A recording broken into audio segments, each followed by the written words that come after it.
அமைச்சர் ஆதவர்ஜுனா சொன்ன மாதிரி பார்த்தீங்கன்னா 25 மேயரும் தாவேகா தான். புரிஞ்சுங்களா? அதில் ஒருத்தர் மீசை இல்லாமல் போக போகிறாரு. ஓகேங்களா? அவர் பேர் என்ன? பாரதி. ஒரு காலத்துல யாருமே வரமாட்டேன் அப்படின்ற ஒரு இதுல இப்ப எல்லாருமே தாவேக்கால இணையறாங்க. இதுதாங்க இயல்பு. 35% மக்கள் வந்துட்டாங்க. புரிஞ்சுங்களா? இப்போ ஒரு கட்சியோட தொண்டர்கள் வராங்க, தலைவர்கள் மட்டும் நான் பாக்குறது இல்ல. நடிகர் ராகவ லாரன்ஸ் அவர் நிறுத்துறதா ஒரு பேச்சுவார்த்தை யார் சொன்னா? இன்னைக்கு கட்சி தோத்து இருந்துச்சுன்னா இன்னைக்கு அடிமட்ட தொண்டை எல்லாம் எங்கெங்க இப்படி சின்னாவடமா இருப்பாங்கன்னு தெரியும். அவங்க எல்லாம் விட்டு இன்னைக்கு ஜெயிச்சிச்சு கை தட்டிட்டு வரவங்களுக்குன்னா கூப்பிட்டு கொடுப்பாங்களா தாவேக்கால? இன்னைக்கு பல பிரபலங்கள் பாத்தீங்கன்னா எங்களுக்கு சீட்டு, அவங்களுக்கு சீட்டு, எனக்கு சீட்டு, அவங்க சீட்டுன்னு சொல்லிட்டு இந்த மாதிரி யூடியூப் வழியா இன்ஃப்ளூயன்ஸ் பண்றாங்க. இந்த அண்ணாமலைக்கு எனக்கு 5 லட்சம் ரூபாய்க்கு என் ஃப்ரெண்ட்ஸ் தான் காசு கொடுக்குறாங்கன்னு சொல்றாங்கல்ல. ஓகேங்களா? உனக்கு ஃப்ரெண்ட்ஸ் தான் காசு கொடுக்குறாங்கன்னா இந்த 5 லட்சம் ரூபாய் நீங்க வாங்குறது எப்படி? ஐயா தாயே, மாசம் 5 லட்ச ரூபா ஃப்ரெண்ட்ஸ் கொடுக்குறாங்க.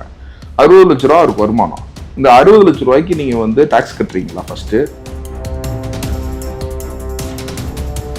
இது சாட்டை துரைமுருகன் இருக்காரு பார்த்தீங்களா, அவர் யூடியூப் சேனல் வச்சிருக்காரு. அதுல சப்ஸ்கிரைபர்ஸ் 20 லட்சம் பேர். ஆனா சீமான் வாங்கின ஓட்டு 19 லட்சம். கவர்மெண்ட் வைஸா பாத்தீங்கன்னா அவர் நிறைய நல்ல விஷயம் பண்ணிட்டு இருக்காரு. என்னோட ஒரே கருத்து என்னன்னு கேட்டீங்கன்னா, ஆபீசர்ஸை கண்ட்ரோல் பண்றதுக்காக நீங்க வேட்டைக்காரன் படைன்னு ஒண்ணு ஆரம்பிக்கிறோம்.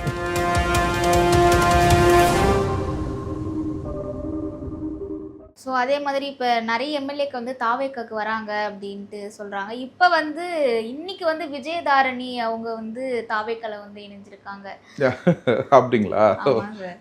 பாஜக விலகி இப்போ காங்கிரஸ்ல இருந்து பாஜக தாவேக்கா நீங்க சொல்லிதான் எனக்கு தெரியுது. ஏன்னு கேட்டீங்கன்னா இன்னைக்கு எல்லாம் கியூல தான் நிக்கிறாங்க. யூஆர் அண்ட் கியூன்ற மாதிரி பாத்தீங்கன்னா எல்லா இடத்துலையுமே அணைய போற விளக்கு அப்படின்றது தெரிஞ்சு போச்சு.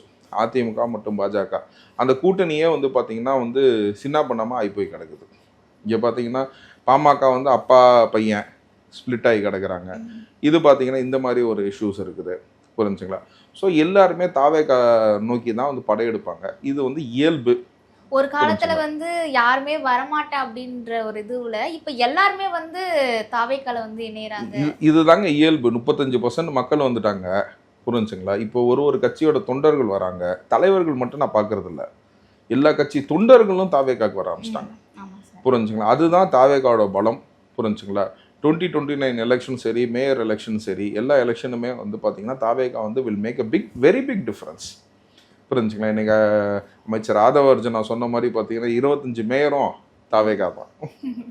புரிஞ்சுங்களா? அதுல ஒருத்தர் மீசை இல்லாமல் போக போறாரு. ஓகேங்களா? அவர் பேர் என்ன? பாரதி. என்ன பாரதி? RS பாரதி. RS பாரதிக்கு ஒரு சைடு மீசை இல்லாம, ஓகேங்களா, இப்போ ஏஐ போட ஆரம்பிச்சிருவாங்க. ஓகேங்களா? அவர் மேயர் எலெக்ஷனுக்கு அப்புறம் மீசை இல்லாமல் பார்க்கலாம் அவர் ஒரு சைடு. ஸோ இப்போ இடைத்தேர்தல் வேற வரப்போகுது சார். இந்த இடைத்தேர்தலில் திருச்சி கிழக்கு தொகுதியில் நடிகர் ராகவ லாரன்ஸ் அவர் நிறுத்துறதா ஒரு பேச்சுவார்த்தைலாம் யார் சொன்னா? அவருமே வீடியோ கால் நானும் அரசியலுக்கு வரேன், கட்சிக்கு வரேன், அவர் அரசியலுக்கு வரேன், இதுக்கு வரேன்னாரு. அது தாவேகால அவர் கூப்பிட்டு சீட்டு கொடுத்தாங்களா? இன்னும் கொடுக்கல. அந்த மாதிரி கொடுப்பாங்க, வாய்ப்பு இருக்கு அப்படின்ட்டு சொல்றாங்க. ஏங்க கட்சி ஜெயிக்கிற வரைக்கும் யாருமே தலையை கூட காட்டல. புரிஞ்சுங்களா? இன்னைக்கு கட்சி தோத்து இருந்துச்சுன்னா இன்னைக்கு அடிமட்ட தொண்டை எல்லாம் எங்கெங்க இப்படி சின்னாவடமா இருப்பாங்கன்னு தெரியும். அவங்க எல்லாம் விட்டு இன்னைக்கு ஜெயிச்சிச்சு கை தட்டிட்டு வரவங்களுக்குன்னா கூப்பிட்டு கொடுப்பாங்களா தாவேக்கால? புரிஞ்சுங்களா? அது எந்த தொண்டனுமே விரும்ப மாட்டாங்க. புரிஞ்சுங்களா? அது தலைவருமே அதை விரும்ப மாட்டார். தலைவர் ரொம்ப கிளியரா சொன்னது ஒரு விஷயம் என்னன்னு கேட்டீங்கன்னா, திருச்சியில ஃபர்ஸ்ட் மாநாடு. ஏன்னா திருச்சி கிழக்கு தொகுதியை சேர்ந்தவன் நான். ஓகேங்களா? தலைவருக்கு டைரக்டா ஓட்டு போட்டிருக்கேன். புரிஞ்சுங்களா? அந்த பெருமை எனக்கு உண்டு. அவர் சொன்ன ஒன்னே ஒன்று என்னன்னு கேட்டீங்கன்னா, இங்க மண்ணின் மைந்தனுக்கு தான் சீட்டு அப்படின்ட்டார். திருச்சி கிழக்கு தொகுதியை சேர்ந்தவரா ராகவ லாரன்ஸ்? இல்ல. இன்னைக்கு அவர் மட்டும் இல்ல, இன்னைக்கு பல பிரபலங்கள் பாத்தீங்கன்னா எங்களுக்கு சீட்டு, அவங்களுக்கு சீட்டு, எனக்கு சீட்டு, அவங்க சீட்டுன்னு சொல்லிட்டு இந்த மாதிரி யூடியூப் வழியா இன்ஃப்ளூயன்ஸ் பண்றாங்க. இங்க ஒரே முகம்தான். ஓகேங்களா? தளபதி, முதலமைச்சர், ஓகேங்களா, தளபதி மட்டும்தான் இங்கே ஒரே முகம். இங்கே வேற முகத்துக்குன்னா இடமே கிடையாது. புரிஞ்சுங்களா? ஜெயிச்ச உடனே வர்றது, தோத்து தான் என்ன பண்ணியிருப்பாரு ராகவ லாரன்ஸு? அவங்க தோத்துட்டாங்க அந்த சைடை போவேணான்னு போயிருப்பாரா? அந்த மாதிரி வந்து பார்த்தீங்கன்னா இந்த மீடியா மூலியமாகவே வந்து பார்த்தீங்கன்னா இது என்னமோ டிஃப்ரெண்ட் டைப் ஆஃப் சீட்டு கேட்குற மாதிரி இருக்குது. இதெல்லாம் வந்து என்டர்டெயினே பண்ண மாட்டார் தலைவர். நம்ம சிஎம் சார் வந்து என்டர்டெயினே பண்ண மாட்டார். நான் இப்போ மட்டும் சொல்லல, இதை பார்த்து இன்னும் 2 பேர் கூட அது மாதிரி சொல்கிறாங்க, இவருக்கு சீட்டு கொடுக்க வாய்ப்பு இருக்குது, இவருக்கு சீட்டு கிடைக்க வாய்ப்பு இருக்குது. இன்னும் எப்போ கட்சியில் சேர்ந்தா? ஜெயிச்சோடனே வந்தா? தோத்துந்தா? புரிஞ்சுங்களா? மண்ணின் மைந்தனுக்கு சீட்டுன்னு சொல்லிட்டு கிளியராக சொல்லிட்டார். உங்களில் ஒருத்தருக்கு தான் சீட்டு, இந்த மண்ணின் மைந்தருக்கு தான் சீட்டு, திருச்சி கிழக்கு தொகுதி வசிக்கிறவங்களுக்கு தான் சீட்டுன்ட்டார். அப்படிங்கும்போது இந்த இந்த கேரக்டர் எல்லாமே அடிபட்டு போயிடும். புரிஞ்சுங்களா? ஸோ ஜெயிச்சோடனே வந்தவங்க இவங்கன்னா வந்து லிஸ்ட்லேயே இருக்க மாட்டாங்க. திருச்சி கிழக்கு தொகுதி அங்கே இருக்க ஒரு மண்ணின் மைந்தனுக்கு தான் சீட்டு கிடைக்குங்கிறத இன்னைக்கு ஆணித்தனமாக நான் பதிவு செய்கிறேன். Okay sir. இப்போ இந்த சைடெலாம் பார்க்கும்போது இன்னொரு சைடு வந்து அண்ணாமலை அவர் வந்து தனியாக ஒரு கட்சி வந்து ஆரம்பிச்சிருக்காரு. ஸோ அதை எப்படி வரவேற்பீங்க?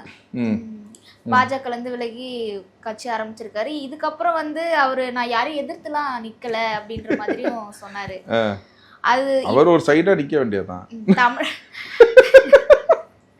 சைடா நிக்க வேண்டியதாங்க. அவர் எப்படிங்க எதிர்த்து நான் நிக்க முடியும்?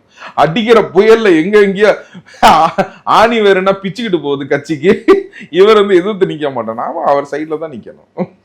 சப்போஸ் அவர் வந்து நின்னாரு அப்படின்னா இளைஞர்கள் ஓட்டு வந்து பிரியுமா? அந்த வாய்ப்பு இருக்கா? என்ன அவர் வந்து இளைஞர்கள் மட்டும் வச்சிருக்காரு ஃபர்ஸ்ட். எங்க மொத்தமாவே பாஜக இருக்கிறது 3%ங்க. ஓகேங்களா? அந்த 3%ல வந்து இளைஞர்கள் யாரு, முதியோர்கள் யாருன்னு நீங்க பிரிச்சு பார்த்து பேசினாதான் எனக்கு தெரியும். எனக்கு தெரியல. அந்த பாஜகவில் இருக்க 3%ல இருந்து இவர் வந்து 1% எடுப்பாரு, 1.5% எடுப்பாரு. புரிஞ்சுங்களா? அதுவும் ஓட்டையாண்டி ஆக போது, அண்ணாமலை அவர்களும் ஓட்டையாண்டி ஆக போறாரு. அதுதான் வந்து நிதர்சன உண்மை. இந்த அண்ணாமலை வந்து பார்த்தீங்கன்னா எனக்கு நார்மலாகவே வந்து பார்த்தீங்கன்னா நான் யாரையுமே வந்து இவ்வளோ குற்றச்சாட்டு நான் வைக்க மாட்டேன். ஓகேங்களா? இந்த அண்ணாமலைக்கு எனக்கு 5 லட்ச ரூபாய்க்கு என் ஃப்ரெண்ட்ஸ் தான் காசு கொடுக்குறாங்கன்னு சொல்கிறாப்புல. ஓகேங்களா? உனக்கு ஃப்ரெண்ட்ஸு தான் காசு கொடுக்குறாங்கன்னா இந்த 5 லட்ச ரூபா நீங்கள் வாங்குறது எப்படி?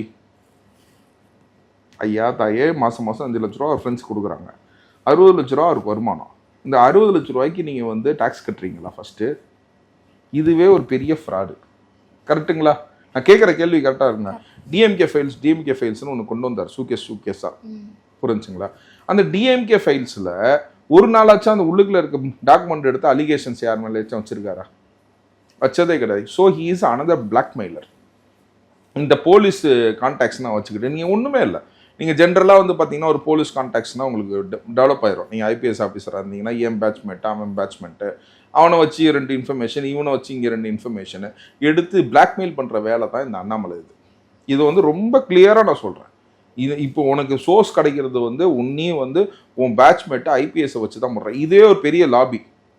இந்த ஐபிஎஸ் ஐஏஎஸ்ன்னா பாருங்கள், ஒருத்தர் நெகத்தனா பிடுங்கினா பார்த்தீங்களா, அவனுக்கு திரும்ப வேலை கிடச்சிரும். இவங்களே ஒரு பெரிய லாபி.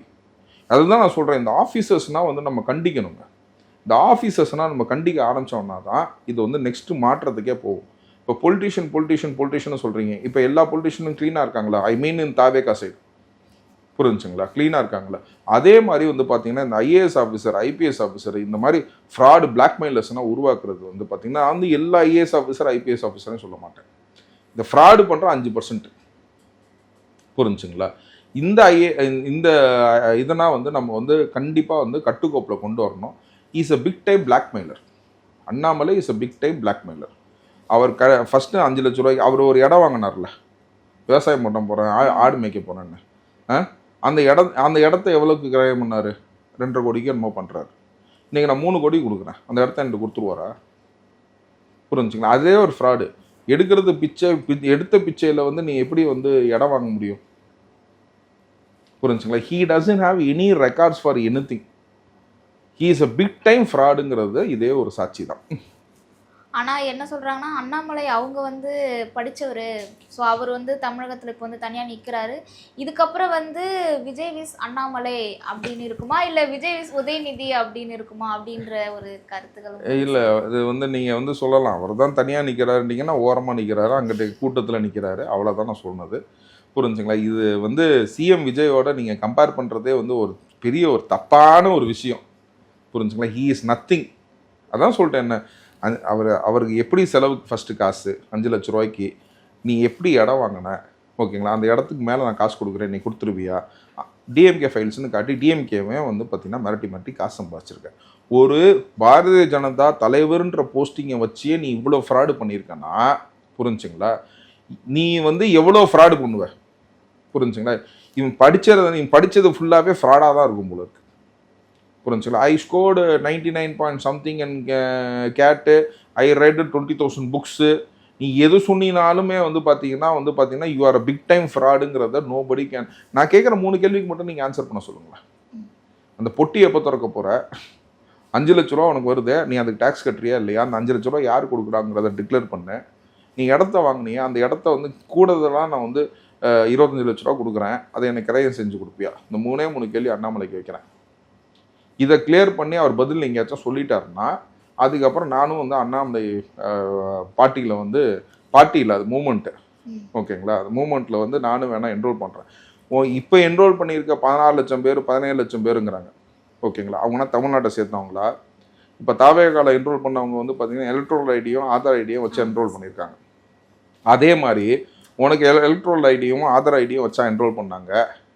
சும்மா இங்கே எங்கள் ஆஃபீஸில் இருக்கவங்கன்னா வந்து சும்மா ஓப்பன் பண்ணி பார்த்தா சும்மா பேர் அடிச்சிங்கன்னா என்ரோல்டு, புரிஞ்சுங்களா. ஸோ அதுலேயே உனக்கு 17 லட்சமோ 18 லட்சமோ தான் வந்திருக்கு, ஓகேங்களா. இன்னைக்கு சீமான் வாங்கின ஓட்டே வந்து பார்த்தீங்கன்னா 3%க்கு 19 லட்சம். ஸோ யூ ஆர் நத்திங் அப்படிங்கிறது வந்து இது வந்து ரொம்ப ஒரு கிளியர் ஸ்டாண்டு. இது சாட்டை துரைமுருகன் இருக்கார் பார்த்தீங்களா, அவர் யூடியூப் சேனல் வச்சுருக்காரு. அதில் சப்ஸ்கிரைபர்ஸ் வந்து 20 லட்சம் பேர். ஆனால் சீமான் வாங்கின ஓட்டு 19 லட்சம், ஓகேங்களா. அப்படிங்கும் போது இதுதான் கணக்கு. ஸோ என்ரோல் பண்ணுறவங்க எல்லாருமே வந்து தாவேகாக்காரங்க மாதிரி அதுக்கு மேலே ஓட்டு போட்டவங்க கிடையாது. தாவேகாவில் என்ரோல் பண்ணவங்க எவ்வளோ, 1,37,00,000 பேர். ஓட்டு வாங்கினது எவ்வளோ, 1,75,00,000 பேர்கிட்ட, புரிஞ்சுங்களா. அப்படிங்கும் போது nobody can do this difference as like TVK. So இனி வரும் காலங்களில் வந்து முதலமைச்சர் விஜய் அவர்கள் வந்து எந்த மாதிரி செயல்படலாம் சொல்லுங்க. செயல்படணும்னா வந்து நல்ல வழியில் செயல்பட்டு இருக்காரு, புரிஞ்சுங்களா. நான் பார்ட்டி வைஸ் நான் ஒரு சஜஷன் நான் என்ன கொடுக்குறேன்னு கேட்டிங்கன்னா, பார்ட்டியை வந்து இன்னும் கொஞ்சம் எக்ஸ்பேண்ட் பண்ணணும். அவர் வந்து கம்ப்ளீட்டாக கவர்மெண்ட்டை மட்டுமே பார்த்துட்ருக்காரு, நம்பர் 1. பார்ட்டி வைஸ் நீங்கள் பார்த்தீங்க அப்படின்னு கேட்டிங்கன்னா, இங்கே பிரிவுகள் அப்படிங்கும் போது வந்து பார்த்திங்கன்னா சிறுபான்மையர் பிரிவு, ஓகேங்களா, இந்த மாதிரி பிரிவுகள்னால் வந்து யூனியன்ஸு, ஓகேங்களா, பார்ட்டி யூனியன்ஸ் வந்து எல்லா இடத்துலையும் யூனியன் கொண்டு வரணும், புரிஞ்சுங்களா. அந்த மாதிரி ரொம்ப வழக்கறிஞர் பிரிவு வந்து ஏற்கனவே இருக்குது, அது இன்னும் கொஞ்சம் ஸ்ட்ராங் பண்ணணும்னு நான் கேட்பேன், ஓகேங்களா. அதுக்கப்புறம் இந்த மாதிரி எல்லா இளைஞர்கள் பிரிவு, மாணவர் அணி, அந்த மாதிரி எல்லா பிரிவுகளையும் வந்து தாவேகால கொண்டு வரணும்னு சொல்லிட்டு பார்ட்டி வைஸ் அவர் கேட்டுக்கிறேன், ஓகேங்களா. கவர்மெண்ட் வைஸாக வந்து பார்த்திங்கன்னா அவர் நிறையா நல்ல விஷயம் பண்ணிகிட்டு இருக்காரு. என்னோட ஒரே கருத்து வந்து என்னன்னு கேட்டிங்கன்னா, ஆஃபீஸர்ஸை கண்ட்ரோல் பண்ணுறதுக்காக நீங்கள் வேட்டைக்காரன் படைன்னு ஒன்று ஆரம்பிக்கணும். அந்த படைக்கு நீங்கள் வந்து காசு கூட கொடுக்க வேணாம். மக்கள் வந்து ஃப்ரீயாக யாருன்னா வந்து they are ready to spend time and money அப்படின்ற போது அது ஹாட்லைன் போட்டு அவங்க என்ன ரிப்போர்ட் பண்ணுற மாதிரி காட்டி, ஏன்னா டிவிஎஸ்சி மட்டுமே வந்து இதை செய்ய முடியாது, director of vigilance and anti corruption மட்டுமே செய்ய முடியாது. ஏன்னா போன வாட்டி இந்த வாரமே வந்து பார்த்தீங்கன்னா 37 லட்சம் கிட்ட பிடிச்சிருக்காங்க, எல்லா ரிஜிஸ்டர் ஆஃபீஸ்லையும் ரைட் விட்டுருக்காங்க, எல்லாமே நடந்திருக்கு, புரிஞ்சுங்களா. ஸோ இந்த போலீஸ் மட்டுமே இதை செய்ய முடியாதுன்றதுனால மக்கள் சேர்ந்து செய்யணுங்கிறதுக்காக வேட்டைக்காரன் படைன்னு ஒன்று ஆரம்பிக்கணும். மக்கள் வந்து தன்னிச்சையாக வந்து மக்கள் யாருன்னா வந்து இதில் வேலை செய்ய விரும்புகிறாங்களோ விஜிலன்ஸில், ஓகேங்களா, அவங்கன்னா வந்து இதில் வேலை செய்யணும், அதுக்கான ஒரு அமைப்பை நீங்கள் உருவாக்கணும் அப்படின்னு கேட்குறேன். வித்தவுட் மணி, இப்போ எப்படி இப்போ எஸ்ஐன்னா கொடுக்குறாங்கல்ல, ஓகேங்களா. ஸோ வித்தவுட் மணி நம்ம போய் டிராஃபிக்னா கண்ட்ரோல் பண்ணுறோமே யூனிஃபார்ம் போட்டேன், அதே மாதிரி வந்து பார்த்தீங்கன்னா விஜிலன்ஸே வந்து யூனிஃபார்ம் இல்லாத ஒரு வேலை தான். ஸோ நீங்கள் மக்களே நீங்கள் வந்து என்ரோல் பண்ணீங்கன்னா மக்கள் வந்து போட்டு கொடுக்குறது, வீடியோ அப்லோட் பண்ணுறது, அதுக்காக ஒரு சைட்டு நீங்கள் தயார் பண்ணீங்கன்னா அவங்கவுங்க ரிப்போர்ட் அனுப்புறது, இவங்கவுங்க லஞ்சம் வாங்குறாங்க, இங்கேருந்து லஞ்சம் வாங்குறாங்க, இதுதான் வீடியோ அப்படின்னு சொல்லிட்டு அந்த வீடியோஸ்லாம் அப்லோட் பண்ண ஆரம்பித்தோம் அப்படின்னு கேட்டிங்கன்னா மக்கள் பயப்பட ஆரம்பிப்பாங்க. மக்கள் பண்ண ஆரம்பித்தாங்கன்னா இந்த ஆஃபீஸர்ஸுங்கன்னா பயப்பட ஆரம்பிப்பாங்க. இந்த ஆஃபீஸர்ஸ்னா பயப்பட ஆரம்பித்தாங்கன்னா நாடு திருந்தும். ஸோ அடுத்த கட்ட நகர்வா வேட்டைக்காரன் படை ஆன் ஆஃபீஸர்ஸ், எக்ஸிக்யூட்டிவாக வந்து நம்ம க்ளீன் பண்ணுறதுக்கான அந்த கரப்ஷனை வந்து சுத்தமாக அறவே இது பண்ணுறதுக்காக மக்களை நீங்கள் பயன்படுத்திக்கோங்க. ஏன்னா 35% மக்கள் உங்கள் கூட இருக்கும், புரிஞ்சுங்களா. நீங்கள் ஒரு வார்த்தை சொன்னீங்கன்னா ஒரு நாள் லீவ் போட்டு கூட அந்த வேலையை செய்வோம். நான் லீவ் போட்டு நான் வேலை செய்கிறேன், ஒரு நாள் நான் வந்து 4 நாள் எனக்காக நான் சம்பாதிக்கணும், ஓகேங்களா. ஒரு நாள் மக்களுக்காக நான் வேலை செய்கிறேன். புரிஞ்சுங்களா? நான் ஒரு நாள் லீவு போட்டு வந்து நான் வேலை செய்கிறேன் அப்படிங்கிறத உங்கள் சேனல் வழியாக நான் தெரிவிச்சுக்கிறேன். ஓகே சார், ரொம்ப நன்றி சார். தேங்க்யூ. Thanks sir.